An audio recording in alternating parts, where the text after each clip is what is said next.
Green Party.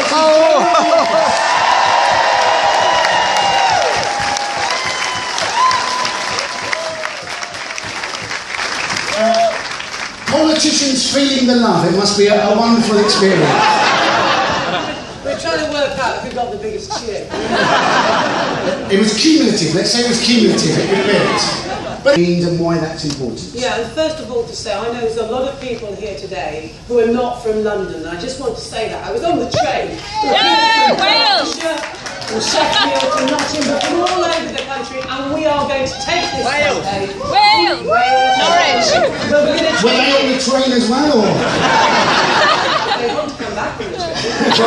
There's an offer. No, but seriously, we're going to take this out across the whole of the country. It's really important. The way I see it is this. The three of us, not Larry, she wasn't in Parliament at the time, we made a decision that we would have a referendum and that we as MPs would put that decision to the people. So, if you like, they began the process. And since then, frankly, the people have been outside the process. So it took some very brave individuals to have to go to court just to... A lot of very courageous MPs just to say that Parliament should have a meaningful vote on the deal. Now, the way I see it is this, it's much of what you said, Andy.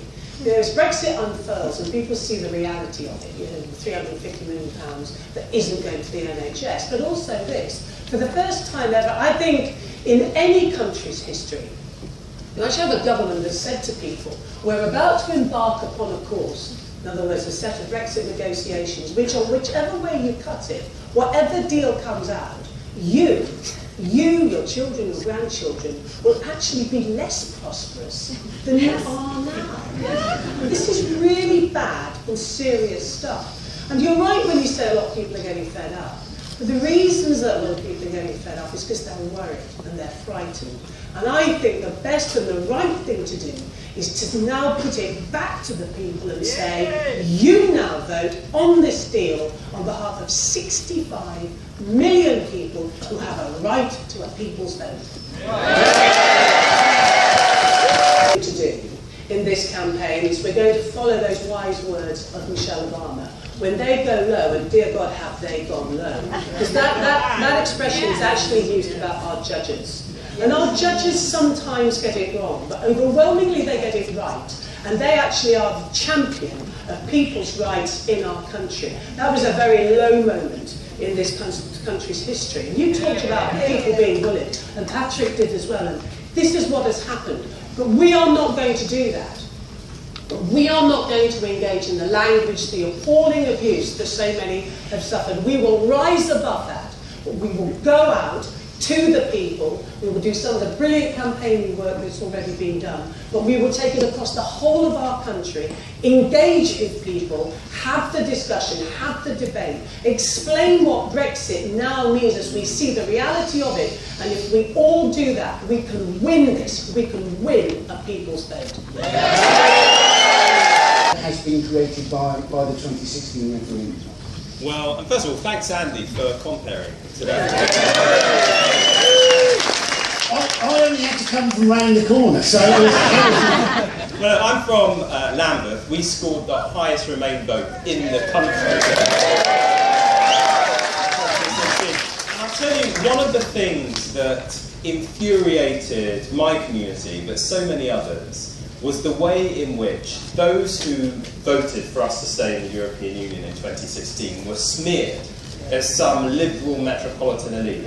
Well, in Lambeth, we're very proud to have liberal values and to not think that immigrants are the cause of all our problems, for example. So we've got no problem with being called liberal. But what we do have a problem with is being labelled as some elite. We are one of the most deprived local authority areas in England. 1 in 4 people is living in poverty. Many people, majority, cannot afford to own their own home. So we are not some elite, and actually we have the same problems as many of those areas that have been described as left behind, which voted to leave the European Union. Important that this event is a cross-party event, that it goes across, most of the parties. Well, I think there's 2 reasons. One's very practical. We have got to get a majority in the House of Commons for the proposition, for this people's vote. And that means you've got to have the very least, the whole of the opposition, my party, the Labour Party, needs to be true to its values and support this deal.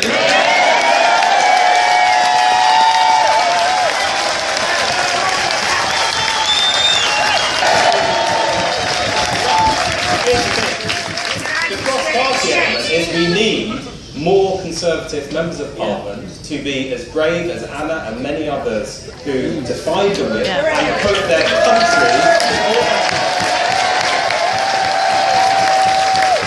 I think this hardcore, Punch and Judy, ultra-tribal, left-right, opposed for the sake of opposing kind of politics, that is over, and Westminster hasn't caught up yet. And so there's a bigger reason.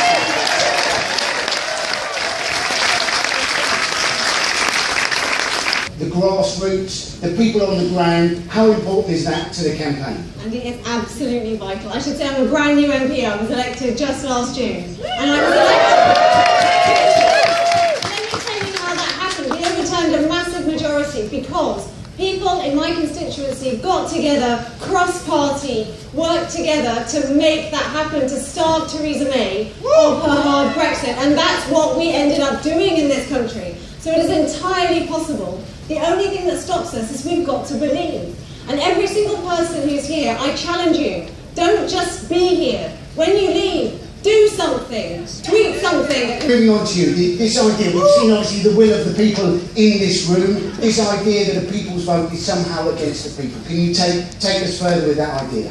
Well, it seems to me to be quite extraordinary that an extension of the franchise, the opportunity of the people being able to look at the detail of this deal and make up your own minds, our own minds, whether or not you like it, that seems to me to be upholding democracy, not denying democracy. The idea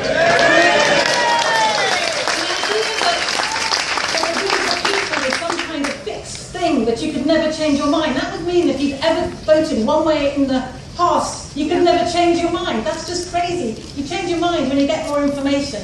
We have had so much new information about what Brexit is going to mean. And for young people in particular, if I can just say that I think it's been so extraordinary and so worrying to see the way in which essentially Brexit is going to close down the opportunities for young people. I think we should be celebrating in particular freedom of movement. The right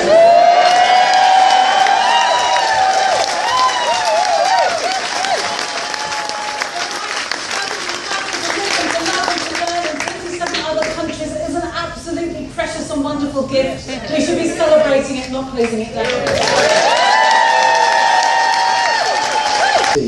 Well, I think it's really growing. I mean, look at the fact that we couldn't even get enough people in here. It wasn't big enough. All the people queuing up outside. And we've had a poll just out today that shows that over 50% of people already are in favour of this. And that's before we even managed to get the media to wake up to the fact that Brexit is not inevitable, people. We know that it's not inevitable.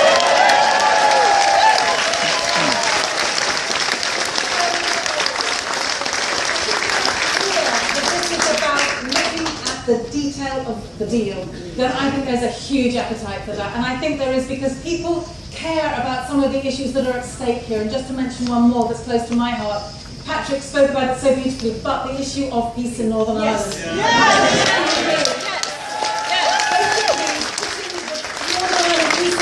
On the altar of this ideologically driven Brexit, that is recklessly criminal and it must not be allowed to happen.